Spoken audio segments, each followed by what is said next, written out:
Malacañang has formally invited the United Nations Special Rapporteur to investigate drug-related killings in the country. According to presidential spokesman Ernesto Abella, the Office of Executive Secretary Salvador Meldaldea has sent a formal invitation to UN Rapporteur Agnes Calamar. Abella said there is no response yet from Calamar. Meanwhile, Secretary Abella is confident the case that De Lima intends to file against President Duterte will not prosper. This report by Rocky Ignacio. Malacañang has sent a formal invitation to the United Nations Special Rapporteur to conduct an investigation on the alleged extrajudicial killings in the Philippines. President Rodrigo Duterte earlier expressed his willingness to allow the investigation amidst question on his anti-drug campaign.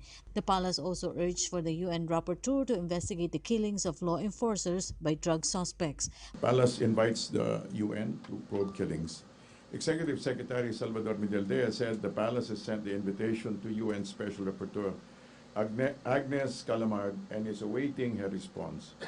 In its invitation, the palace also urged, and I think this is notable, the UN Rapporteur to include in her investigation the killings of law enforcers by drug suspects so that she could obtain an accurate perspective of the drug problem in the country. Malacañang is unfazed with Senator Laila De Lima's plan to file a case on abuse of authority against the president in the Supreme Court. The test on the president's immunity amidst accusations against De Lima on her alleged participation in drug trade at New Bilibid Prison. Senator Laila De Lima is threatening to file charges against her detractors, including President Rodrigo Duterte, for the blatant abuse of power. She said she would seek the Supreme Court a writ of amparo and habeas corpus date and come up with a test case on the limits of presidential immunity. This has been I referred to Secretary Aguirre regarding this matter, and she said that the issue will not prosper.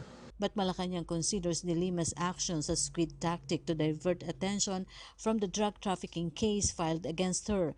De Lima claimed that the president allegedly pressured her, an attempt to derail the Senate investigation on extrajudicial killings and the possible involvement of the president to Davao Death Squad, a vigilante group.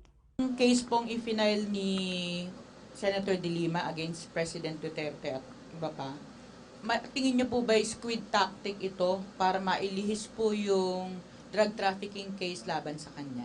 Well, it does. It seems like it's some sort of a move to elude the focus on her. Thank you. It looks like.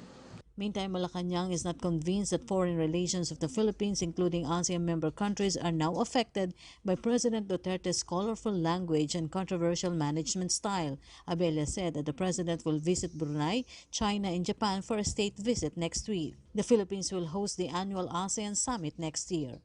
For PTV News, Rocky Ignacio.